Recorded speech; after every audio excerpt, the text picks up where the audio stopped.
സ്ത്രീകളിൽ ഒരു സർവേ നടത്തി നോക്കിക്കോ, റെഗുലർ പീരിയഡ്സ് ഉള്ളവരെന്ന് പറഞ്ഞാൽ വേണമെങ്കിൽ ഞാൻ ഒരു 25% പോലും ഇല്ലെന്ന് പറയാം. ഇനി ആൺകുട്ടിയുടെ കാര്യം എടുക്ക്, സ്പേമേ ഇല്ല. എന്താ കാര്യം? അപ്പോൾ ഹെൽത്ത് എന്ന് പറയുന്നത് എങ്ങനെയാണെന്ന് അറിയാമോ? ഒന്നും അടിച്ചു കുടിച്ചിട്ടും കുലുക്കി കുടിച്ചിട്ടും ഒന്നും കിട്ടില്ല. കഴിച്ചു നേടണം, ചവച്ചരച്ച് കഴിച്ചു നേടണം. കൊച്ചു പിള്ളേർക്ക് ഭക്ഷണം കൊടുക്കുന്നത് എങ്ങനെയാ? മൊബൈൽ കണ്ടിട്ടാ. എന്താ കഴിക്കുന്നതെന്ന് അറിയാതെ നമ്മൾ മക്കളെ വളർത്തുന്നത്. നമ്മുടെ നാട്ടിൽ പറ്റുന്ന യൂണിഫോമാണോ നമ്മുടെ സ്കൂളിൽ ഇടിയിക്കുന്നത്? എൻ്റെ മോളൊക്കെ പോളിടെക്നിക്കൽ യൂണിഫോം ഞാൻ പറയും ദൂരെ കളയാൻ പറയും, കോട്ടൊക്കെ ഇടിയിച്ചിട്ട്. ആരോഗ്യമുള്ള ഒരു തലമുറയെ, ഒരു സമൂഹത്തെ സൃഷ്ടിക്കേണ്ടവരാണ് നമ്മുടെ മക്കൾ എന്ന് നമുക്ക് എന്തുകൊണ്ടാണ് ചിന്തിക്കാൻ പറ്റാത്ത? ഇവർ ഹൈലി എഡ്യൂക്കേറ്റഡ് പലരും.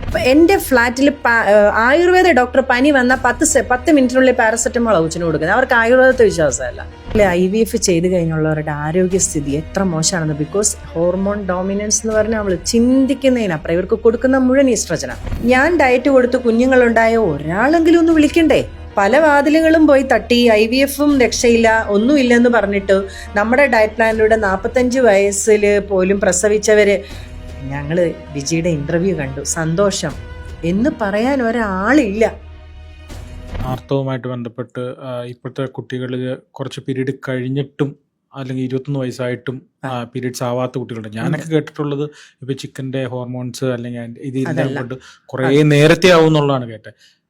എന്താണ് നേരത്തെ ആകുന്നുണ്ട്. ഇപ്പൊ ഒരു പ്രശ്നം ഞാൻ പറയാം. പീരീഡ്സ് ഇല്ല എന്ന് പറഞ്ഞ് വിളിക്കും ആൾക്കാർ. ഞാൻ ഒറ്റ ചോദ്യം ചോദിക്കുള്ളൂ, പ്രോലോങ്ഡ് പീരീഡ്സ് ഉണ്ടായിട്ട് എപ്പോഴാണ് മെഡിസിൻ കഴിച്ചിട്ടുണ്ട്? ഈ വയറുവേദന വരുമ്പോഴേ നമ്മൾ പാരസെറ്റമോൾ കഴിക്കും. പിന്നെ വേറെ മരുന്നിന്റെ പേരൂടെ ഉണ്ടാകും, ഇബുപ്രൂഫൻ.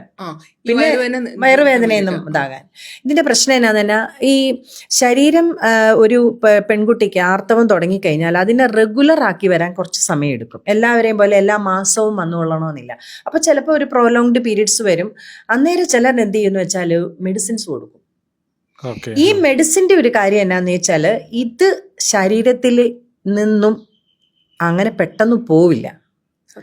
ഈ ഇഫക്റ്റ് അവരുടെ പ്രസവത്തെ ബാധിക്കും, അത് കഴിഞ്ഞുള്ള ആർത്തവത്തെ ബാധിക്കും.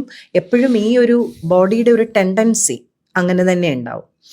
പിന്നുള്ള അങ്ങനെയുള്ളവർക്കാണ് ഇപ്പൊ പകുതി പേരെ നിങ്ങൾ എടുത്തു നോക്കിയോ, സ്ത്രീകളിൽ ഒരു സർവേ നടത്തി നോക്കിക്കോ, റെഗുലർ പീരിയഡ്സ് ഉള്ളവരെന്ന് പറഞ്ഞാൽ വേണമെങ്കിൽ ഞാൻ ഒരു 25% പോലും ഇല്ലെന്ന് പറയാം.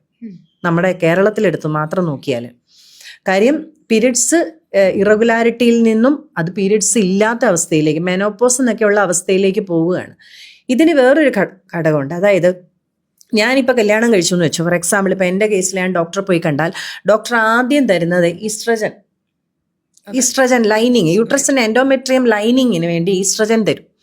ഇത് എന്ത് ചെയ്യുമെന്ന് വെച്ചാൽ, ഈസ്ട്രജൻ ഇങ്ങനെ ബോഡിയിൽ കിടക്കുന്ന സമയത്ത് ഈസ്ട്രജൻ ഉണ്ടാക്കുന്ന ബുദ്ധിമുട്ടുകൾ നമ്മൾ ഡോക്ടറോട് പോയി പറയുമ്പോൾ ഡോക്ടർ പ്രൊജസ്ട്രോൺ തരും. അതെ, ഈ ഈസ്ട്രജനും പ്രൊജസ്ട്രോണും കിടന്നങ്ങോട്ട് താണ്ഡവമാടും ബോഡിയിൽ. ഇത് അപ്പൊ നമ്മൾ ഡോക്ടറെ അടുത്ത് പോവുക, ഡോക്ടറെ കുട്ടികൾ ഉണ്ടാവുന്നില്ല, ബ്ലഡ് ടെസ്റ്റ് ചെയ്യുമ്പോൾ എന്നാ, നിങ്ങൾക്ക് എഗ്ഗുണ്ട്, ക്വാളിറ്റി ഇല്ല, സ്പേം ഉണ്ട്, ക്വാളിറ്റി ഇല്ല. പക്ഷെ ഈ എഗ് എന്ന് പറയുന്ന സാധനം നമ്മുടെ ഒരു പെണ്ണിന്റെ ശരീരത്തിൽ പ്യൂബർട്ടിക്ക് ശേഷം വരുന്നതല്ല, ജനിക്കുമ്പോഴേ ഉള്ളതാ. അപ്പൊ അവിടെ എന്താ പ്രശ്നം എന്ന് ഞാനൊന്ന് ഇങ്ങനെ പലതും പഠിച്ചു നോക്കിയപ്പോ അതെനിക്ക് മനസ്സിലായത് എന്താന്ന് വെച്ചാല്, ഈ കുട്ടികൾ ഉണ്ടാവുന്നില്ല എന്ന് പറയുന്ന സമയത്ത്, അല്ലെങ്കിൽ പീരിയഡ്സിന്റെ ഇറഗുലാരിറ്റിയിലും നമ്മുടെ യൗവന കാലത്തിലും കൗമാരത്തിലും ഒക്കെ നമ്മൾ മരുന്ന് കഴിക്കും. അപ്പൊ അതേ ഉള്ളല്ലോ സൊല്യൂഷൻ. എല്ലാവരും ഡോക്ടറെ അടുത്ത് പോകും, ഗൈനക്ക് മരുന്ന് കൊടുക്കും. അപ്പോൾ അങ്ങനെ കൊണ്ടുപോയി കഴിയുമ്പോൾ ഈ ബ്ലഡിൽ ഇങ്ങനെ കിടപ്പുണ്ട്. ബോഡിയുടെ സിഗ്നൽസ് പ്രകാരം, അതായത് ഇപ്പം നമ്മുടെ ഒരു ബ്ലഡ് ചെക്ക് നോക്കുമ്പോൾ ഇതെല്ലാം ഉണ്ട് അല്ലേ, ഹോർമോൺസ് ഉണ്ട്, എല്ലാം ഓക്കെയാണ്. പക്ഷേ ഡെഡാണ്, ആക്റ്റീവ് അല്ല. ഇത് ബോഡിയിൽ നിന്ന് പോകത്തില്ല. ഈ പവർ സിസ്റ്റം നന്നായി വർക്ക് ചെയ്യുന്നില്ലെങ്കിൽ ലിവർ ആണ് എക്സസ് ഹോർമോൺസിനെ ബോഡിയിൽ നിന്നും എലിമിനേറ്റ് ചെയ്യുന്നത് ത്രൂ വാട്ടർ കോമ്പൗണ്ട്സ്. യൂറിനായിട്ടും ബൈലായിട്ടും എല്ലാം, ബിലിറുബിനായിട്ടും എല്ലാം ബൈലായിട്ടും ഒക്കെ കളയുന്നത്. ഇനി ലിവറിന് ആ കപ്പാസിറ്റി ഇല്ലേ, സ്ത്രീക്ക് breast cancer, ovary, uterus cancer ഉറപ്പാ. ഈസ്ട്രജൻ ഡോമിനൻസ് എന്ന് പറയുന്നതാണ് ഒരു സ്ത്രീക്ക് ഒരിക്കലും ഉണ്ടാകാൻ പാടില്ലാത്ത. ഇനി ഈ ഈസ്ട്രജൻ കൊടുത്ത് ഇവരെ നോക്കുമ്പോൾ ഉള്ള പ്രശ്നം എന്നാ, ബ്ലഡ് ടെസ്റ്റ് ചെയ്യുമ്പോൾ ഈസ്ട്രജൻ ഉണ്ട്, എല്ലാം നോർമലാണ്, എല്ലാം ഉണ്ട്. പക്ഷേ ഇത് യൂസ്ഡ് ആണ്. അപ്പോഴാണ് നമ്മുടെ ഡയറ്റിലൂടെ ഈ യൂസ്ഡിനെ നമ്മൾ എലിമിനേറ്റ് ചെയ്ത് കളയും. അപ്പോൾ ഹൈപ്പോതലാമസ് സിഗ്നൽ പോയി, ഓക്കെ അവിടെ ഇല്ല, സാധനം ഇല്ല, നോക്കുമ്പോൾ എന്നെ അവിടെ ഇല്ല. അപ്പൊ പുതിയതിനെ പ്രൊഡ്യൂസ് ചെയ്യും. നമ്മുടെ ബോഡിയിൽ ഒന്നും പുതിയത് പ്രൊഡ്യൂസ് ചെയ്യുന്നില്ലെന്നാണോ എല്ലാവരുടെയും വിചാരം? ഇതിങ്ങനെ വന്നോണ്ടേയിരിക്കുക, ഡെയിലി മാറ്റങ്ങൾ വരിക. പക്ഷെ നമ്മൾ ഒരു ദിവസത്തെ ഇതിലാണ് നമ്മൾ വർഷങ്ങൾ, എത്രയോ പേര് ഒരു ചെക്കപ്പും ഇല്ലാതെ വർഷങ്ങളോളം BP-ക്കും ഷുഗറിനും എല്ലാം മരുന്ന് കഴിക്കുന്നവരുണ്ട്. അപ്പൊ ഇവിടെ ഒരു ഇൻഫെർട്ടിലിറ്റി എന്ന് പറയുന്നതിലേക്ക് ഒരാളെ കൊണ്ടുപോകുന്നത് അവര് ഈ ഡെഡ് സെൽസിനെയാണ് അസസ് ചെയ്യുന്നത്. നിങ്ങൾക്ക് കുഴപ്പമൊന്നുമില്ല എന്നിട്ട് എന്തെങ്കിലും മാറ്റം വരുത്തിയിട്ടാണോ ഈ IVF IUI ചെയ്യുന്നത്? അല്ല.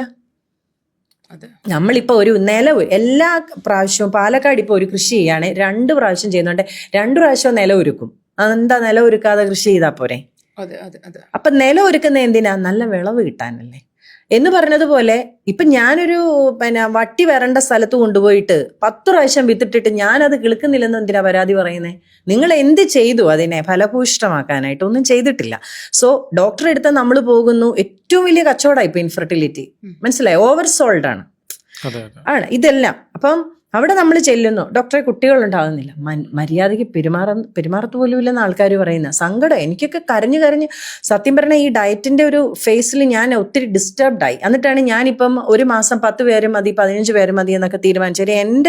എനിക്ക് ടെൻഷനായിട്ട് കരച്ചില്ലെന്ന് പറഞ്ഞാൽ ഭയങ്കര കരച്ചില്ല. അപ്പൊ അവര് പറയുന്നത് എന്നാന്ന് വെച്ചാൽ, ഇവരോട് നമ്മൾ സംസാരിക്കുമ്പോൾ ഇവരാദ്യമേ പറയും നിങ്ങൾക്ക് വേറൊരു ഓപ്ഷനും ഇല്ല, IVF ഉള്ളൂ. അപ്പൊ എന്നാ പിന്നെ ഇതങ്ങോട്ട് തുടങ്ങുക 3 ലക്ഷം 4 ലക്ഷം. ഏതെങ്കിലും ഫെയിൽ ആയി കഴിഞ്ഞാൽ ഡിപ്രഷനിലോട്ട് പോകും. ഫെയിൽ ആകുമ്പോൾ അവർ പറയുന്നത്, ഇപ്പൊ ഈയിടെ റീസെന്റ് പറഞ്ഞു ഫെയിൽ ആയപ്പോൾ അവർ പറഞ്ഞത് നിങ്ങളുടെ എഗ്ഗിന് ക്വാളിറ്റി ഇല്ലായിരുന്നു. അപ്പൊ ഈ ടീച്ചർ ചോദിച്ചു 3 ലക്ഷം രൂപ കൊടുത്തു, എന്തിനാ പിന്നെ അങ്ങനെ ചെയ്തതെന്ന്. അത് കുറച്ച് ഇച്ചിരി ക്വാളിറ്റി ഉണ്ടായിരുന്നു, അതുകൊണ്ട് ചെയ്തതാണെന്ന് പറഞ്ഞു. അപ്പൊ അവര് പറഞ്ഞു ഈ 3 ലക്ഷം പോയത് പോട്ടെ, കടം വിലയൊക്കെ ആണെങ്കിലും എന്റെ ആരോഗ്യം പോയതോ എന്ത് ചെയ്യും? നീര് അദ്ദേഹം മുഴുവൻ. നിങ്ങൾ ഏറ്റവും കൂടുതൽ IVF ചെയ്ത് കഴിഞ്ഞുള്ളവരുടെ ആരോഗ്യസ്ഥിതി എത്ര മോശമാണെന്ന്. ബിക്കോസ് ഹോർമോൺ ഡോമിനൻസ് എന്ന് പറഞ്ഞാൽ നമ്മൾ ചിന്തിക്കുന്നതിനപ്പുറം ഇവർക്ക് കൊടുക്കുന്ന മുഴുവൻ ഈസ്ട്രജൻ കൊടുത്ത് ഈ എൻഡോമെട്രിയോസിസ് ആണ്. ഷെഡ് ചെയ്ത് പോകാൻ പ്രൊജസ്ട്രോണും കൊടുക്കും, ഇത് ഷെഡ് ചെയ്യാതിരിക്കാൻ. അപ്പൊ ഇതെല്ലാം കൂടെ ആയിട്ട് കോംപ്ലിക്കേറ്റഡ് ആയിട്ടാണ് ഇന്നൊരു സ്ത്രീ ജീവിതം എന്ന് പറയുന്നത് നരക ജീവിതം പോലെ അങ്ങനെ ആക്കി എടുത്തിരിക്കുകയാണ് ഫോർ സെല്ലിങ് മെഡിസിൻ ആക്കാൻ വേണ്ടി. ഇനി ഇവർക്കെല്ലാം ഫാറ്റി ലിവർ ആവും, എല്ലാവർക്കും ഫാറ്റി ലിവറാ. അപ്പോൾ നമ്മളൊരു പെൺകുട്ടിയെ അല്ലെ ആൺകുട്ടി, ഇനി ആൺകുട്ടിയുടെ കാര്യം എടുക്ക്, സ്പേമേ ഇല്ല. എന്താ കാര്യം?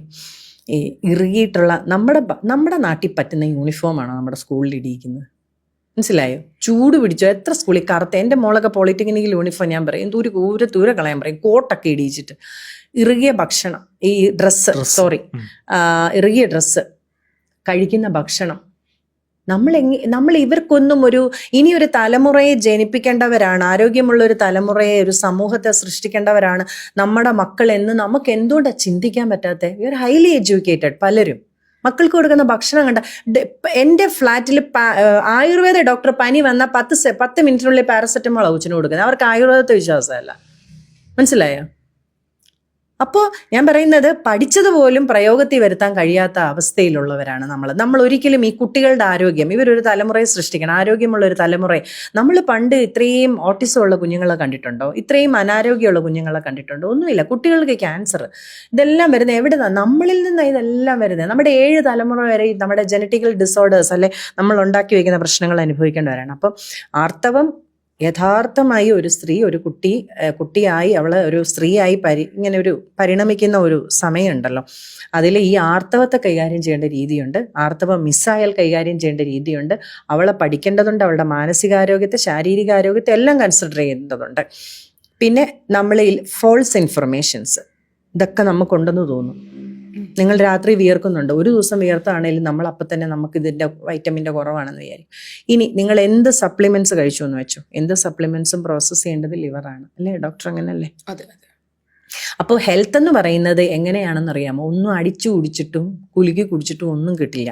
കഴിച്ചു നേടണം, ചവച്ചരച്ച് കഴിച്ചു നേടണം. ഇനി നമ്മുടെ വലിയ സിനിമാക്കാർ പലരും പോയി എവിടെയാണ് കിടക്കുന്നതെന്ന് അറിയാമോ? ആന്ധ്രയിലുള്ളൊരു വലിയ നാച്ചുറോപ്പതി സെന്റർ ഉണ്ട്, അവിടെയാണ് പോയി കിടക്കുന്നത്. 1 മണിക്കൂറാ ഒരു സാധനം, ഒരു പഴം കൊടുത്താൽ അതിനുള്ള സമയം 1 മണിക്കൂറാ. ഒരു പഴം കഴിക്കാൻ 1 മണിക്കൂർ അല്ല, അവർക്ക് കൊടുക്കുന്ന ഒരു അളവ് ഫുഡേ കൊടുക്കുള്ളൂ. അപ്പൊ ആ അളവ് ഫുഡ് നമുക്ക് തോന്നുന്നത് മതിയാവില്ല. ഇതിപ്പോൾ നമ്മുടെ വിശപ്പിന്. പക്ഷേ അത് യഥാർത്ഥമായി ആസ്വദിച്ച് ആലോചിച്ച് ആ ഭക്ഷണത്തെ അറിഞ്ഞ് കഴിച്ചാൽ അത് മതി. 32 തവണ ചവയ്ക്കണമെന്ന് പറഞ്ഞിട്ട് ആരെങ്കിലും അതല്ല 32 തവണ ഒന്നിനും അങ്ങനെ ഒരു എഴുതിയ നിയമമില്ല, ഒരു വ്യക്തിക്കും ഇല്ല. മൊബൈൽ ചോണ്ടാൻ സമ്മതിക്കില്ലല്ലോ. ഇപ്പൊ ഏതെങ്കിലും ഹോട്ടലിൽ കയറിക്കുക മൊബൈല് തോണ്ടിയില്ലേ ചോറുണ്ടെന്ന്. എന്താ കഴിക്കുക? കൊച്ചു പിള്ളേർക്ക് ഭക്ഷണം കൊടുക്കുന്നത് എങ്ങനെയാ? മൊബൈല് കണ്ടിട്ടാ. എന്താ കഴിക്കുന്നതെന്ന് അറിയാതെ നമ്മൾ മക്കളെ വളർത്തുന്നത്. അപ്പോൾ ജപ്പാനിലുള്ള എൻ്റെ ഫ്രണ്ട് പറയും, അവരുടെ വീട്ടില് അവര് പഠിപ്പിക്കാത്ത കാര്യങ്ങൾ കുഞ്ഞുങ്ങൾ വീട്ടിൽ വന്നേയും. കാര്യം ഭക്ഷണം കാണുമ്പോൾ എഴുന്നേറ്റ് നിന്ന് പ്രാർത്ഥിക്കും, അങ്ങനെയൊക്കെയുള്ള. അപ്പൊ അവർ അന്തം വിടും. ഇതൊക്കെ സ്കൂളിൽ പഠിപ്പിക്കുന്ന. നമ്മുടെ ഇന്നത്തെ സ്കൂളില് ഭക്ഷണത്തെക്കുറിച്ച് എന്തെങ്കിലും പഠിപ്പിക്കുന്നുണ്ടോ? ആർത്തവത്തെക്കുറിച്ച് പഠിപ്പിക്കുന്നുണ്ടോ? ഒരു സ്ത്രീയുടെ ആർത്തവത്തെക്കുറിച്ച് എന്താ പഠിപ്പിക്കുന്നത്? ആർത്തവം ഒരു പ്രക്രിയയാണ്, ഇതാണ്, ഓവറി ഉണ്ട്, ഇതുണ്ട്, ഇത്രയേ ഉള്ളൂ. ഇതിലൊന്നും മാനസിക ഘടനയെക്കുറിച്ചൊന്നും പഠിപ്പിക്കുന്നില്ല. എൻ്റെ ഒരു ഫ്രണ്ട് ട്രിവാൻഡ്രത്ത് ഒരു സ്കൂളിലെ CBSE ഹെഡാ. പുള്ളിക്കാരത്തി പറഞ്ഞേ അവിടുത്തെ 3 ഇൻ്റർവെല്ലിലും സ്കൂളിന്റെ ഫ്രണ്ടിൽ സൊമാറ്റോ സ്വിഗ്ഗിക്കാരുടെ ഇടിയാ ടീച്ചർമാർ ഓർഡർ ചെയ്യുന്ന. അവസാനം അച്ഛൻ വിളിച്ച് കാണിച്ചിട്ട് പറഞ്ഞു, ടീച്ചർ ഒന്ന് നോക്കിക്കേ, നാളെ ഒറ്റ ഒരുത്തൻ ഇവിടെ വന്ന് ഇങ്ങനെ നിന്ന് പോരുത്, എല്ലാത്തിനെയും ഞാൻ സസ്പെൻഡ് ചെയ്യുമെന്ന് പറഞ്ഞു. അപ്പോൾ ഒരു ടീച്ചർക്ക് അറിയത്തില്ല, അത് അവരുടെ പാർട്ടി വിഷയമല്ല. നമ്മുടെ സിസ്റ്റത്തിലെ എഡ്യൂക്കേഷനിലെ ഈറ്റിംഗ് ഹാബിറ്റ് ഒരു ഇതല്ല, വേസ്റ്റ് മാനേജ്മെന്റ് ഇല്ല, അറിയത്തില്ല അല്ലേ? ഭക്ഷണം വേസ്റ്റ് ആക്കരുത്, അല്ലെങ്കിൽ എന്ത് കഴിക്കണം, എങ്ങനെ കഴിക്കണം, ബിഹേവിയർ. ഇന്നത്തെ പിള്ളേരുടെ ബിഹേവിയർ എന്താ? ഭക്ഷണം അതിന് എത്രത്തോളം ഇതുണ്ട്. അപ്പം പ്രസവമായാലും ആർത്തവമായാലും എന്തായാലും ഒരു വ്യക്തിയുടെ ജീവിതത്തിലെ ഉടനീളം അയാളുടെ മാനസികാവസ്ഥ ആരോഗ്യകരമല്ലെങ്കിൽ അയാളുടെ ജീവിതം വലിയ പ്രതിസന്ധിയിലാകും. അതിന് പ്രധാനം ഭക്ഷണം തന്നെയാണ്. ഒന്നും വേറെ പറയാനില്ല. ബിജി മാം, എനിക്ക് ഇപ്പം നമ്മൾ കുട്ടികളെ കുറിച്ച് ചിന്തിക്കുകയാണെങ്കിൽ അത് ഫുഡിന്റെ കാര്യത്തിലായിക്കോട്ടെ, എഡ്യൂക്കേഷന്റെ കാര്യത്തിലായിക്കോട്ടെ, പോളിസിയുടെ കാര്യത്തിലായിക്കോട്ടെ, ബിജി മാമിന്റെ ആ ഒരു ലൈഫ് എക്സ്പീരിയൻസ് എന്ന് ഞാനൊരു ഫോർ എക്സാമ്പിൾ 5 പോയിന്റ്സ് നോ, അതായത് നമ്മൾ അവരുടെ അടുത്ത് അത് തീർത്തും നമ്മൾ അവരുടെ വെറുപ്പ് സമ്പാദിച്ചിട്ടോ അല്ലെങ്കിൽ സ്നേഹം സമ്പാദിച്ചിട്ടോ നോ എന്ന് പറയേണ്ടുന്ന 5 കാര്യങ്ങൾ എന്താണ് തോന്നിയിട്ടുള്ളത്? ഒന്ന് ഫുഡിന്റെ കാര്യത്തിൽ തന്നെയാണ്. നമ്മൾ എത്ര അവർ നിർബന്ധിച്ചു എന്ന് പറഞ്ഞാലും ഇല്ല, നമ്മളത് പറഞ്ഞു പഠിപ്പിക്കണം. പിന്നെ മൊബൈലിന്റെ യൂസേജ് ഇപ്പം എന്ന് പറഞ്ഞാൽ അതിന് നമ്മളെപ്പോഴും ഒരു ഇത് കൊണ്ടുവരാൻ ശ്രമിക്കുക, അല്ലെ? എപ്പോഴും വിജയിച്ചില്ലെങ്കിലും ഉറക്കത്തിൻ്റെ കാര്യത്തിൽ കുട്ടികൾക്ക് കൃത്യമായൊരു സമയം ഉറങ്ങുക. നമ്മളൊക്കെ 9 മണിക്ക് ഉറങ്ങിയവരാ, അല്ലെ 8 മണിക്ക് ഉറങ്ങിയവരാ. മിനിമം ഒരു 10 മണി. അതായത് ആൺകുട്ടികളായാലും പെൺകുട്ടികളായാലും ഉറക്കത്തിൽ തകരാറുകൾ പരിഹരിക്കും ശരീരം. അതിന് വേണ്ടിയിട്ട് അവരെ ഇതാക്കുക. പിന്നെ ഒട്ടും മക്കളെ സമ്പത്താണ്, പൈസയാണ് എല്ലാത്തിൻ്റെയും അടിസ്ഥാനം എന്ന് പറഞ്ഞു പഠിപ്പിക്കരുത്. കാര്യം ജീവിത വിജയം, സക്സസ് എന്ന് പറയുന്നത് ഒരിക്കലും പണത്തെ മാത്രം അടിസ്ഥാനപ്പെടുത്തിയിട്ടല്ല. പിന്നെ ഒന്ന് ഈ പറയുന്നത് പോലെ ഇനിയുള്ള ജീവിതത്തിൽ ആരോഗ്യത്തെക്കുറിച്ച് അവരെ പറഞ്ഞു പഠിപ്പിക്കാനായിട്ട് നമ്മൾ ശ്രമിക്കണം. ആരോഗ്യത്തെക്കുറിച്ച് ഇഗ്നോറൻ്റ് ആണെങ്കിൽ അത് പറഞ്ഞു പഠിപ്പിക്കാനുള്ള. അപ്പം ഫാസ്റ്റ് ഫുഡ് പറ്റില്ല. പിന്നെ നമ്മളിങ്ങനെ അഗ്രസീവായിട്ട് പിള്ളേരോടുള്ള ഇത് പറ്റില്ല. സേ നോ ടു മയക്കുമരുന്ന് കാര്യങ്ങൾ ഒന്നും നമുക്ക് പറ്റില്ല, എന്തായാലും കുട്ടികൾക്ക് പറ്റില്ല. ബഹുമാനിക്കുക ആൾക്കാരെ. പിന്നെ ഏറ്റവും അത്യാവശ്യമായിട്ട് കുട്ടികളെ പഠിപ്പിക്കുന്ന വേസ്റ്റ് മാനേജ്മെന്റ് ആണ്. റെസ്പോൺസിബിലിറ്റി. യൂണിവേഴ്സിനെ നമ്മൾ എങ്ങനെ പ്രൊട്ടക്റ്റ് ചെയ്യാൻ പറ്റും, how to protect our universe. And നമുക്ക് തലമുറകളായിട്ട് കൈമാറി വന്ന കാര്യങ്ങളാണ് ഇതെല്ലാം ഒന്നും നമ്മൾ പറഞ്ഞു പഠിപ്പിക്കുക. സ്വന്തം പാരന്റിങ് അനുഭവത്തിൽ കുട്ടികളിൽ നിന്ന് കിട്ടിയ ഏറ്റവും വലിയ ചലഞ്ച് എന്തായിരുന്നു? ഇപ്പൊ അനുഭവിക്കുന്നതാണ്, ഇപ്പൊ ഉള്ളതാണ്. അല്ല, ഇപ്പോഴായാലും നേരത്തെ അനുഭവിച്ചതായാലും. എന്നോട് നേരത്തെ സ്കൂളിൽ വിടാൻ മേലായിരുന്നോ എന്നൊക്കെ ചോദിക്കും. മീൻസ് അങ്ങനെ ചോദിക്കുക. അതല്ലാതെ ഇപ്പം ചലഞ്ചിങ് ആയിട്ട് തോന്നുന്നത്, എനിക്ക് അങ്ങനെ ഒരു ചലഞ്ചിങ് ഫാക്ടർ എൻ്റെ പിള്ളേരിൽ നിന്നും വന്നിട്ടില്ല. കാര്യം ഞാൻ പറയുന്നവിടത്ത് അത് കഴിഞ്ഞ ദിവസം മോൻ ദുബായിലുള്ള ജോലിയാണ്. അപ്പം അവൻ എന്നോട് ചോദിച്ചു, അമ്മ പിന്നെ ഇപ്പോഴും കൺട്രോൾ ചെയ്യുന്ന അങ്ങനെ എന്തോ ചോദിച്ചു. ഞാൻ പിന്നെ എൻ്റെ മരണം വരെ, എൻ്റെ അവസാന ശ്വാസം വരെ എൻ്റെ കൺട്രോള് നിൻ്റെ അടുത്തുണ്ടാവും. അങ്ങനെ അതെന്താന്ന് പറഞ്ഞാൽ ഞാൻ അത്ര കഷ്ടപ്പെട്ട വളർത്തിയത്. ഈ സ്കൂളിംഗ് ഇല്ലാണ്ട് അവരെ സ്കൂളിൽ കൊണ്ട് ചേർക്കുമല്ലോ കുറച്ച് നാൾ കഴിഞ്ഞിട്ട്, അതിനുശേഷം എങ്ങനെയാണ് അവർക്കത് എങ്ങനെയാണ് അവരിത് തരണം ചെയ്തത്? നമ്മൾ സൊസൈറ്റിയിലേക്ക് വരുമല്ലോ. എത്ര 9ാം ക്ലാസ്സിൽ കണ്ടോ? 9ാം ക്ലാസ്സിൽ ഒരാള് 9ല്, ഒരാൾ 8ലും ചേർത്തത്. മോൻ ആകെ NIOS എഴുതിയെടുത്തിട്ടേ ഉള്ളൂ 10ാം ക്ലാസ്. അതെങ്ങനെയാണ് ആ എഡ്യൂക്കേഷൻ എങ്ങനെയാണ് അവർക്ക് സ്റ്റാർട്ട് ചെയ്യാൻ പറ്റിയത്? അത് ദുബായിൽ ഞാൻ കുറച്ചാളുണ്ടായിരുന്നു. കുറച്ച് നാള് അവിടെ നിന്ന് തിരിച്ചു വന്നു കഴിഞ്ഞപ്പോൾ ഈ ഗവൺമെന്റ് സ്കൂളിൽ ഞാൻ ചെന്ന് ചോദിച്ചു. അപ്പൊ എന്റെ മോനെ ഞാൻ 1ാം ക്ലാസ്സിൽ അവിടെ ചേർത്തു, ഒരാള് ചെറിയ ആള്. അത് ഞാൻ തിരിച്ച് ദുബായിക്ക് പോകുമ്പോൾ ഇവനെ TC മേടിച്ചോണ്ട് പോകാന്ന് ഓർത്ത് ചേർത്തതാ. അപ്പോൾ അങ്ങനെ വന്നപ്പോഴത്തേക്കിനെ ഒരാൾ പഠിക്കണം എന്നോട് പറഞ്ഞു. അപ്പം ഞാൻ ചുമ്മാ ടീച്ചറിൻ്റെ അടുത്ത് ചോദിച്ചു, അവിടെ പിള്ളേർ കുറവാണ്, സ്ട്രെങ്ത് കുറവുള്ള സ്കൂളാണ്, ടീച്ചറെ ഇങ്ങനെ എന്തെങ്കിലും പോസിബിലിറ്റി ഉണ്ടോ, ഞാനൊന്ന് DEയോട് സംസാരിക്കാം, നമുക്കൊരു എൻട്രൻസ് ഇടാവുന്നതിന്. ഈ എൻട്രൻസിൽ രാഷ്ട്രപതിയുടെ പേര് പോലും എഴുതാം, ഇവർ ടെൻഷൻ കൊണ്ട് പറ്റില്ല, അറിയാം, പക്ഷേ ഈ പരീക്ഷയൊക്കെ ആദ്യമായിട്ടല്ലേ, അവർക്ക് ആകെ ടെൻഷനായിരുന്നു എന്ത് ചെയ്യണമെന്നുള്ളത്. അപ്പം അധ്യാപകർ എന്നോട് പറഞ്ഞു, ഞങ്ങൾക്ക് നല്ല ആശങ്കയുണ്ട് ഈ കുട്ടികളെ എടുക്കാൻ, ഇവരൊന്നും പഠിക്കുന്നില്ല. അപ്പം ഞാൻ ടീച്ചറെ ജയിച്ചാൽ മതി, അതൊക്കെ ഞാൻ പഠിപ്പിച്ചോളാം. അക്ഷരങ്ങളും ബാക്കിയെല്ലാം ഒന്നും അങ്ങനൊന്നുമില്ല. വീട്ടിൽ അവർ ചെറുതായിട്ടൊക്കെ വായിക്കും, കളിക്കും, മോസ്റ്റ്ലി കളിയും കൃഷിയുമായിരുന്നു. പാടത്തിറങ്ങുക, പാടത്തെ കാര്യങ്ങൾ. അമ്മ അവർക്ക് അക്ഷരങ്ങൾ പറഞ്ഞു കൊടുത്തോ? അങ്ങനൊന്നും 9ാം ക്ലാസ്സിലാണ് ചേർക്കുന്നത്. ഞാൻ ഇവരെ പഠിപ്പിച്ചിട്ടേ ഇല്ല, ഒന്നും പഠിപ്പിച്ചിട്ടില്ല. പിന്നെ അന്ന് മോനൊക്കെ എങ്ങനെയാ വെച്ചാൽ അക്ഷരങ്ങളൊക്കെ കാണുമ്പോൾ ഇങ്ങനെ കാണിച്ചു കൊടുത്ത് അവർ വായിക്കുക, അങ്ങനെയൊക്കെ ചെയ്തിട്ടുണ്ട്. അതല്ലാതെ എൻ്റെ ഒരു എഫർട്ട് പഠിത്തത്തിൽ എനിക്ക് സമയമില്ലായിരുന്നു അന്ന്. അതിന് എനിക്ക് ഒരുപാട് കാര്യങ്ങൾ അന്ന് ചെയ്യാനുണ്ടായിരുന്നു, വേറെ അങ്ങനെ ഒരു സമയമില്ല. DEയോട് പറഞ്ഞിട്ട് എൻട്രൻസ് എഴുതി ഇവരെ എടുത്തു. ടീച്ചറിനോട് ഞാൻ എങ്ങനെയും ജയിപ്പിച്ചാൽ മതിയെന്ന്. പക്ഷെ അവർ രണ്ടുപേരും നല്ല മാർക്ക് വാങ്ങിയാണ് 10ാം ക്ലാസ് പാസ്സായത്, നല്ല മാർക്ക് പാസ്സായത്. ഇപ്പോൾ പോളിടെക്നിക്കിലും പഠിക്കുന്നുണ്ട്. അപ്പം മൂത്ത മോള് കുറച്ച് പഠിക്കാനായിട്ട് ഇങ്ങനെ ഇച്ചിരി എഫർട്ട്, റിസൾട്ട് ഓറിയൻറ്റഡ് ആണ്, ഭയങ്കര മാർക്ക് വേണം എന്നുള്ള. അപ്പം അത് ഗ്രാജുവലി ഞാൻ അവളുടെ കോളേജിൽ പോയി, വിമൻസ് പോളിയിൽ കളമശ്ശേരി. ഇപ്പം ടീച്ചറോട്, ടീച്ചർ ഇവളോട് ഇച്ചിരി പഠിച്ചാൽ മതി എന്നൊന്ന് പറയണേ, ഏതാ എനിക്കൊരു വലിയ പ്രശ്നം. അപ്പോൾ ടീച്ചർ പറഞ്ഞു, ഞാൻ ആദ്യമായിട്ടാണ് ഒരു കുട്ടിയോട് ഇത്രയും പഠിച്ചാൽ മതി എന്ന് പറയുന്നതെന്ന് തന്നെ അറിയാം. അവർ ഇഷ്ടപ്പെട്ടപ്പോഴാണ് പഠിച്ചത്, അതാണ് ഒരു പോയിന്റ്. അവരിഷ്ടപ്പെട്ട് പഠിച്ചു. പിന്നെ ആ പഠിക്കുന്നതിനകത്ത് അവർ തന്നെ ഒരു ഫോർമുല ഉണ്ടാക്കിയെന്ന് എനിക്ക് തോന്നുന്നത്, എങ്ങനെ പഠിക്കണം എന്നുള്ള. ഇപ്പൊ രണ്ടാമത്തെ മോള് 4 സെമസ്റ്ററും 3 സെമസ്റ്ററും പാസ്സായി, സപ്ലിമെൻ്ററി ഒന്നുമില്ല. ആദ്യത്തെ ആളും സപ്ലി ഇല്ലാതെ പാസ്സായി. അപ്പോൾ അത് അവരുടെ എഫർട്ടാണ്. അതിനകത്ത് എൻ്റെ സംഭാവന എന്ന് പറയാനായിട്ട് അവർക്കുള്ള മാനസിക പിന്തുണ, ബാക്കി പിന്തുണകളൊക്കെ ഉള്ളൂ. അവർ തന്നെ എഫർട്ട് എടുത്തു പഠിച്ചു. ഞാൻ അവരോട് പറഞ്ഞിട്ടുണ്ട്, വിദ്യാഭ്യാസം കൊണ്ട് നിങ്ങൾക്ക് ചിലതൊക്കെ നേടാൻ പറ്റുള്ളൂ, ഏതാണ് ചില കാര്യങ്ങൾ, ബാക്കിയുള്ളത് മറ്ററിവുകൾ കൊണ്ടാണ്. ഇതെല്ലാം കൂടെ കമ്പൈൻ ചെയ്ത് ജീവിതം കൊണ്ടുപോവുക. അപ്പോൾ ആർക്കിടെക്റ്റായ മോള് പറയും, അമ്മ നമുക്കിനി ഒരു നല്ല വീടൊക്കെ വെക്കാമെന്ന് പറയും. ഞാൻ പറയും, ഇനി ഒരു വലിയ ഹോള് മതി, കാര്യം ഈ ചൂടത്ത് ഇപ്പോഴത്തെ കാലത്ത് വീടൊന്നും ഇനി വെക്കാൻ പറ്റത്തില്ല, അപ്പോൾ ഒരു ഹോള് മതി. എല്ലാവരും അവിടെ ഇവിടെ. ഞാൻ പറയാം, കുട്ടികളുടെ ആഗ്രഹങ്ങളും അവരുടെ ഇഷ്ടങ്ങൾക്കൊക്കെ വലിയ പ്രാധാന്യം ഞാൻ കൊടുക്കും. പക്ഷെ എൻ്റെ കൺട്രോൾ ഞാൻ കൃത്യമായി അവരിൽ അടിച്ചേൽപ്പിക്കുന്ന പോലെയാണെങ്കിലും ഉണ്ടായിരുന്നു. കുഞ്ഞിന്റെ കാര്യം ചെറുപ്പത്തിൽ അവൻ 1ാം ക്ലാസ്സിൽ ചേർത്തു. ആദ്യമൊന്നും അങ്ങനെ പഠിത്തത്തിൽ ഞാൻ ശ്രദ്ധിച്ചില്ല, ഇപ്പം ശ്രദ്ധിക്കും. നമ്മൾ എങ്ങനെ അങ്ങനെയൊക്കെ പറയാന്ന് ചോദിച്ചാൽ, ക്ലാസ് ടോപ്പറാണ് കഴിഞ്ഞ വർഷത്തെ. പക്ഷേ അവനും തന്നെയാണ് പഠിക്കുന്നത്, അവനെ ഞാൻ അങ്ങനെ പഠിപ്പിക്കാറില്ല.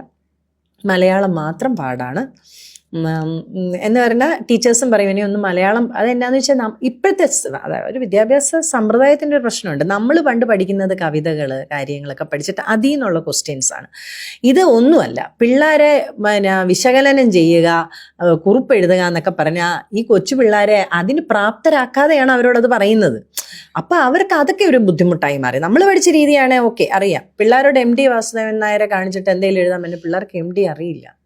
നമ്മളാണെങ്കിൽ നമ്മൾ ചെറുപ്പത്തിലെ പഠിച്ച കഥകളും കവിതകളിലൂടെ ഇവരെയൊക്കെ നമുക്ക് വളരെ ചെറുപ്പത്തിലേ അറിയാം. അതൊരു വലിയ ഒരു ഡ്രോബാക്കാണ്. കേരളത്തിൽ നമ്മുടെ വിദ്യാഭ്യാസ സമ്പ്രദായത്തിൻ്റെ ഒരു ഡ്രോബാക്കാണ് അത്.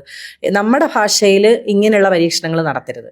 അത് കുറച്ച് പിള്ളേരെ ഏബിൾ ആക്കിയിട്ട് ഒരു ഹൈസ്കൂൾ തലത്തിൽ പണ്ട് അങ്ങനെ ആയിരുന്നു എന്നാണ് പറയുന്നത്. അതായത് ഈ പുസ്തകങ്ങളിൽ നിന്ന് ചോദ്യം ഇല്ലാത്ത രീതിയാക്കി. അപ്പോൾ അതിന് എതിർപ്പുകൾ വന്നിട്ട് ഇപ്പം അത് UP ആക്കിയിരിക്കുന്നത്. ഹൈസ്കൂളിൽ പുസ്തകങ്ങളിൽ നിന്നാണ് വരുന്നത്. മലയാളത്തിന് പുറകോട്ടാണ്. പിന്നെ പിള്ളേരോടെല്ലാം ഞാൻ പറഞ്ഞിരിക്കുന്നത് എന്താണെന്ന് വെച്ചാൽ, ജീവിക്കണമെങ്കിൽ പൈസ വേണം. ഹസ്ബൻഡിന് അങ്ങനെയായിരുന്നു. പക്ഷേ ഞങ്ങൾ രണ്ടുപേരും ഒത്തിരി സാമൂഹ്യ സേവനം എന്നുള്ള നിലയിൽ പലതിനെയും കണ്ടു. പക്ഷേ നമുക്കൊന്നും, അതായത് നമ്മൾ നേടിയെടുത്തതൊക്കെ ടാൻജിബിൾ ആയ ഒരു കാര്യമല്ല എന്നേ പറയാം. പക്ഷേ അസറ്റ്സ് മോർ ദാൻ എനിക്ക് പറയാം, ചൂണ്ടിക്കാണിക്കാം. പലരും നേടിയതിൻ്റെ 10 മടങ്ങോ 100 മടങ്ങോ 1000 മടങ്ങിലപ്പുറമോ ജീവിതത്തിൽ ഞാൻ നേടിയിട്ടുണ്ട്. അത് അനുഭവങ്ങളിലൂടെ എല്ലാം നേടിയിട്ടുണ്ട്. എല്ലാം എന്ന് പറഞ്ഞാൽ അനുഭവത്തിലെ നെഗറ്റീവ്സിൽ നിന്നും എല്ലാം ഞാൻ നേടിയിട്ടുണ്ട്. ഇപ്പോൾ വന്ന് നിൽക്കുന്ന ഒരവസ്ഥയിൽ നിന്നും എനിക്ക് മനസ്സിലായി, ഭക്ഷണം അതായത് ഒരു അരി ഉണ്ടാക്കി വെച്ചിട്ട് ഇത് മേടിക്കാൻ പറയുന്നതിനേക്കാളും നല്ലത് ആ അരിയുടെ ഗുണങ്ങൾ പറഞ്ഞു കൊടുത്തിട്ട് അതിലേക്ക് കൊണ്ടുവന്നത്. അപ്പം ഞാൻ എൻ്റെ ഇതൊന്ന് തിരിച്ചു. ഇപ്പം ഇനി കുറച്ച് നാൾ ഡയറ്റാണ് ഞാൻ നോക്കിയിട്ട് ആൾക്കാരെ അത് പഠിപ്പിക്കുന്നതിനകത്ത്. അതിനകത്ത് സർട്ടിഫൈഡ് അല്ല എന്നുള്ളതുണ്ട്. അപ്പം ഞാൻ റിസൾട്ട്സ് ഉണ്ട്, നല്ല റിസൾട്ട്സ് ഉണ്ട്. ഈവൻ ഡോക്ടേഴ്സ്, ചെന്നൈ അപ്പോളോയിലെ ഡോക്ടർ വരെ ഇപ്പോഴും നമ്മുടെ ഡയറ്റ് പ്ലാനിലുണ്ട്. അല്ല, ഈ കൃഷി ചെയ്ത സമയത്ത് കുറെ സെലിബ്രിറ്റീസ് ഉണ്ടായിരുന്നു. കൃഷികൾ ചെയ്തു, അവർക്ക് വേണ്ടിയിട്ട് കൃഷി ചെയ്തു. ഈ ഡയറ്റിലേക്ക് കടന്നപ്പോ ആരൊക്കെയാണ് പറയാൻ പറ്റുന്നവരെ പറഞ്ഞാൽ മതി. ആർക്കൊക്കെ ഡയറ്റ് പറഞ്ഞു കൊടുക്കുന്നുണ്ട്, അല്ലെങ്കിൽ ആരൊക്കെയാണ് ഈ ഡേറ്റിൽ ഇപ്പൊ ഇല്ല, സെലിബ്രിറ്റീസിനെ അതോടുകൂടി നിർത്തി. കാര്യം നമ്മള് ഞാൻ ആവശ്യമുള്ളവർക്ക് കൊടുക്കുന്നുള്ളൂ, ആവശ്യമുള്ളവർ മാത്രമേ. ഞാൻ നല്ലോണം അത് സ്ക്രൂട്ടണി നന്നായി സോർട്ട് ചെയ്ത് നല്ല ഇതായിട്ട് എടുക്കുകയുള്ളൂ. കാര്യം ഞാൻ പറയുന്നത് ഒരാശയമാണ്, ഒരു മെത്തഡ് ഓഫ് ഈറ്റിംഗ്, ഒരു ഹാബിറ്റ്, ലൈഫ് സ്റ്റൈൽ പറയാണ്. അപ്പുറത്തിരിക്കുന്ന ആൾക്ക് അത് സക്സസ് ആക്കാൻ കഴിവുണ്ടെന്ന് എനിക്ക് ബോധ്യം വരുന്നവർക്ക് മാത്രമേ ഞാനത് കൊടുക്കുകയുള്ളൂ. അല്ലാതെ ആര് ചോദിച്ചാലും 2-3 ക്വസ്റ്റ്യൻസിൽ ഞാനത് അവരെ മാറ്റും. അത് അവരുടെ കുഴപ്പമല്ല, അവർ അങ്ങനെ ഒരു ഇതിലേക്ക് വരാൻ പാകമല്ല. ഞാൻ അവർക്കത് കൊടുത്താൽ റിവേഴ്സ് ഇഫക്റ്റേ ഉണ്ടാവുകയുള്ളൂ. അതുകൊണ്ട് ഇത് എന്തായാലും ഇതിനു മുമ്പ് സെലിബ്രിറ്റികളെ കൈകാര്യം ചെയ്തിരുന്നൊരു സമയം ഉണ്ടായിരുന്നല്ലോ, അതില് പോട്ടെ, നമുക്ക് ശീത്തയൊക്കെ അങ്ങോട്ട് മാറ്റി വെക്കാം. എന്നിട്ട് ഏറ്റവും നല്ലൊരു അപ്രീസിയേഷൻ കിട്ടിയ ഒരു മൊമെന്റ് അങ്ങനെ എന്തെങ്കിലും ഉണ്ടോ? ഒരാളിൽ നിന്നും ഇല്ല. ഓക്കെ, ഒരാളിൽ നിന്നും ഇല്ല. അത് ഇപ്പൊ ഡയറ്റ് ചാർജ് വാങ്ങിയാണ് ഞാൻ കൊടുക്കുന്നത്, നല്ല ചാർജ് ഞാൻ വാങ്ങിക്കുന്നുണ്ട്. എന്ന് പറഞ്ഞാൽ എനിക്കത് പറയുന്നതിന് ഒരു ബുദ്ധിമുട്ടും തോന്നാത്ത എന്തുകൊണ്ടാണെന്ന് ചോദിച്ചാൽ, ഈ റീസെൻ്റ്ലി എൻ്റെ എത്ര ഇൻ്റർവ്യൂസ് വന്നു, 2023 തൊട്ട് പലതിലും വരുന്നുണ്ട്. ഞാൻ ഡയറ്റ് കൊടുത്ത് കുഞ്ഞുങ്ങളുണ്ടായ ഒരാളെങ്കിലും ഒന്ന് വിളിക്കണ്ടേ? പല വാതിലുകളും പോയി തട്ടി, IVF-ഉം രക്ഷയില്ല, ഒന്നുമില്ലെന്ന് പറഞ്ഞിട്ട് നമ്മുടെ ഡയറ്റ് പ്ലാനിലൂടെ 45 വയസ്സിൽ പോലും പ്രസവിച്ചവര്, ഞങ്ങള് ബിജിയുടെ ഇന്റർവ്യൂ കണ്ടു, സന്തോഷം എന്ന് പറയാൻ ഒരാളില്ല. അപ്പൊ ഇപ്പൊ പൈസ നമ്മൾ പറയുമ്പോൾ ബുദ്ധിമുട്ടില്ല, അവർക്കും ബുദ്ധിമുട്ടില്ല. അവരും പറയുന്ന ഞങ്ങൾക്ക് പൈസ തരുന്ന മാഡം, ഞങ്ങൾക്ക് എന്ത് വേണേലും ചോദിക്കാമല്ലോ. അപ്പൊ എനിക്കും അവരോടൊരു കടപ്പാടുണ്ട്. ഒരു സാധനം പോലും ഫ്രീ ആയിട്ട് ഇല്ല. അപ്പൊ ഇപ്പൊ എങ്ങനെയാന്ന് പറഞ്ഞാൽ, ഒരാൾ ഡയറ്റ് പ്ലാനിൽ വന്നാൽ അയാൾക്ക് ട്രയൽ ഡയറ്റ് ആദ്യം ഞാൻ കൊടുക്കും. ആ ട്രയൽ ഡയറ്റിൽ അവരുടെ ബോഡി എങ്ങനെ റെസ്പോണ്ട് ചെയ്യുന്നുണ്ടെന്ന് നോക്കും. അതിനനുസരിച്ചിട്ടായിരിക്കും അവരുടെ 45 ദിവസം ഡയറ്റ്. പ്ലാൻ മാത്രമാണോ കൊടുക്കുന്നത്? ഒന്നുമില്ല, പ്ലാൻ മാത്രം. ഐഡിയ ഞാൻ ചെയ്തു, അവർക്കൊരു ചാർട്ടാണ് കൊടുക്കുന്നത്. ആ ചാർട്ട് ട്രയൽ ചെയ്ത് ഫിക്സ് ചെയ്തിട്ട് ഒന്നിലേക്ക് കൊണ്ടുവരും ഞാൻ അവരെ. അങ്ങനെയാണ് ഇന്ററാക്ട് ചെയ്ത്. നമ്മൾ ലാസ്റ്റ് ഞങ്ങളുടെ തന്നെ ഇന്റർവ്യൂവിൽ പറഞ്ഞിരുന്നു, ഒരു 475+ പ്രോഡക്ട്സ് ഒരു കാലത്ത് ചെയ്തിരുന്നു എന്ന് പറഞ്ഞു. അപ്പൊ അതിൽ അരിയാണ് നിങ്ങൾ ഏറ്റവും കൂടുതൽ കേട്ടിട്ടുള്ളത്. അതല്ലാണ്ട് വേറെ ഏതൊക്കെ പ്രോഡക്ട്സ് ഉണ്ടായിരുന്നു? എല്ലാം ഉണ്ടായിരുന്നു. അരി, പരിപ്പ്, പയറ്, എണ്ണ, പിന്നെ റവ, ഗോതമ്പ് എല്ലാം ഉണ്ടായിരുന്നു. എല്ലാം പല സ്റ്റേറ്റുകളിലുള്ള ഓർഗാനിക് ഫാമേഴ്സിനെ, സർട്ടിഫൈഡ് ഫാമേഴ്സിനെ, അതുപോലുള്ള ഗ്രൂപ്പ്സിനെ എല്ലാം സെലക്ട് ചെയ്തിട്ട് അവിടെ നിന്ന് പെയ്ഡ് ആയിട്ട് കൊണ്ടുവരികയാണ്. നമ്മുടെ ഒരു പ്രൊഡക്റ്റ് നമ്മുടെ ഷെൽഫിൽ ഇരിക്കുന്നുണ്ടെങ്കിൽ അതിലെ ലേബർ ചാർജ് വരെ കൊടുത്തിട്ട് ആണ് ആ പ്രൊഡക്റ്റ് അവിടെ ഇരിക്കുന്നത്. പക്ഷെ ഷെൽഫ് ലൈഫ് കുറവായതുകൊണ്ട് തന്നെ അതിൽ വരുന്ന നഷ്ടം ഞാൻ തന്നെ സഹിക്കണമായിരുന്നു. അങ്ങനെയാണ് പതിയെ ഞാൻ ഈ കടയിൽ നിന്നുള്ള, അപ്പൊ പിന്നെ ഇൻവെസ്റ്റ് ചെയ്യാൻ വരുന്നവർക്കും ലാഭം പ്രശ്നമാണ്, പിന്നെ ഇതിനകത്ത് വേസ്റ്റേജ് വരും. അങ്ങനെ കുറെ ഫാക്ടേഴ്സ് കൊണ്ടാണ്. കടയുണ്ട്, ഇപ്പൊ കടയില്ല. കലൂർ സ്റ്റേഡിയത്തിൽ 1800 സ്ക്വയർ ഫീറ്റിലായിരുന്നു കട നിർത്തി. ഇപ്പം ആവശ്യമുള്ളവർ കോൺടാക്ട് ചെയ്ത് കൊടുക്കുന്നത്. പക്ഷെ വെബ്സൈറ്റ് നെക്സ്റ്റ് മന്ത് ഓൺ ആകും. അതിൽ ആദ്യം ഞാൻ അരി തന്നെയാണ്, അരി മാത്രം, അരിയിലൂടെ തുടങ്ങുകയാണ്. ഇപ്പോഴും അരി കൊടുക്കുന്നുണ്ട്. ഞാൻ പൂങ്കാർ റൈസ് ആണ് ഇൻഫെർട്ടിലിറ്റിക്ക് കൊടുക്കുന്നത്. അതുപോലെ ആണുങ്ങളോട് ഞാൻ മാപ്പിള സാമ്പാർ റൈസ് കഴിക്കാൻ പറയും, തങ്ക സാമ്പാർ റൈസ് കഴിക്കാൻ പറയും, രക്തശാലി, നവര, ഇതെല്ലാം നല്ലതാണ്. ഇൻഫെർട്ടിലിറ്റി ഉള്ളവർക്കൊക്കെ കഴിക്കാൻ പറ്റിയ റൈസാണ് ഇതെല്ലാം. റെഗുലർലി കഴിക്കാം ഇതെല്ലാം. അതിൻ്റെതായ വ്യത്യാസങ്ങൾ അവർക്ക് വരും. സോ ഇനി വരുമ്പോൾ ഇങ്ങനെയൊക്കെ തന്നെ. പിന്നെ ഇനിയിപ്പം ഡയറ്റിലൂടെ ബ്രാൻഡിലേക്ക്. ഓക്കെ, അപ്പൊ എന്തായാലും ഒരു കാര്യം കൂടി പറഞ്ഞിട്ട് നമുക്ക് അവസാനിപ്പിക്കാം. ഇത് ഞാൻ ആദ്യം പറയേണ്ടതെന്ന് വിചാരിച്ചതാണ്. ഇപ്പം ഞങ്ങളുടെ ABC-യിൽ ഞങ്ങളൊരു മൈക്രോ സിനിമ ചെയ്യുന്നുണ്ട്, വെബ് സീരീസ് പോലെ. അപ്പോൾ അതിൻ്റെ ഡയറക്ടർ ഒരു കഥ പറഞ്ഞിരുന്നു. വളരെ രസകരമായി ഞങ്ങളെല്ലാവരും കൂടി പറഞ്ഞപ്പോൾ ഒരു കഥ പറഞ്ഞതാണ്.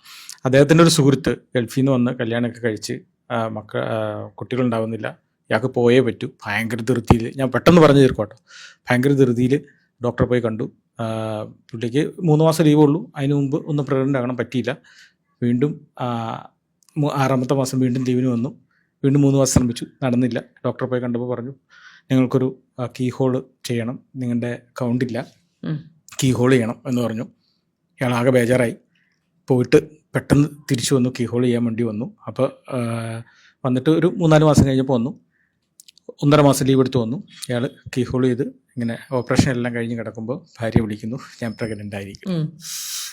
അപ്പോൾ ഇവർ രണ്ടുപേരും കൂടി ഒന്നിച്ച് പ്രസവം നടത്തിയ പ്രസവത്തിന് പോകുമ്പോൾ ഇയാളുടെ ഈ കീ ഹോൾ കഴിഞ്ഞിട്ടുള്ള ആഫ്റ്റർ ഇതെല്ലാം ചെയ്ത് രണ്ടുപേരും കൂടി ഹോസ്പിറ്റലായിട്ട് പോകുന്ന ഒരു കഥ പറഞ്ഞിട്ടുണ്ട്. അപ്പോൾ അപ്പോൾ ഇതോട് വളരെ സൗമ്യമായി അല്ലെങ്കിൽ വളരെ സൗകര്യപ്രദമായി യാതൊരു പ്രശ്നവുമില്ലാത്ത വീട്ടിൽ നടത്താൻ പറ്റുന്ന ആഹാരങ്ങളൊക്കെ നോക്കി വീട്ടിൽ പ്രസവിക്കാൻ അല്ലെങ്കിൽ വളരെ സ്വാഭാവികമായി നടത്തേണ്ട ഒരു കാര്യത്തെ കോംപ്ലിക്കേഷനാക്കി മറ്റുള്ളവരുടെ പ്രേരണ കൊണ്ടോ, അല്ലെങ്കിൽ ഞാനീ പറഞ്ഞതും കൂടി വെച്ച് നോക്കുമ്പോൾ ഞാൻ നിങ്ങൾ പറഞ്ഞ കുറേ കാര്യങ്ങൾ എനിക്ക് പകുതി മനസ്സിലായിട്ടില്ല, എന്തായാലും ഞാൻ കേട്ടുകൊണ്ടിരിക്കുകയായിരുന്നു. അപ്പോൾ ഈ ഇന്റർവ്യൂവും ഈ സംസാരവും കാണുന്ന പ്രേക്ഷകർക്ക് ഒരു തിരിച്ചറിവുണ്ടാകട്ടെ. എല്ലാ കാര്യങ്ങളും ചെയ്യുന്നതിന് മുമ്പ് മൂന്നാമതൊരാളുടെ അടുത്തും കൂടി, അല്ലെങ്കിൽ ഈ ഇന്റർവ്യൂവിൽ നമുക്ക് മാമിൻ്റെ നമ്പറും കൂടി ഉൾപ്പെടുത്താം. എന്തെങ്കിലും സംശയങ്ങൾ പ്രേക്ഷകർ ആരെങ്കിലും വിളിക്കുകയാണെങ്കിൽ പ്രതികരിക്കുക. തീർച്ചയായും. എല്ലാവിധ ആശംസകളും. This video is powered by മേളങ്കറി powder. Thank you. Thank you ma'am.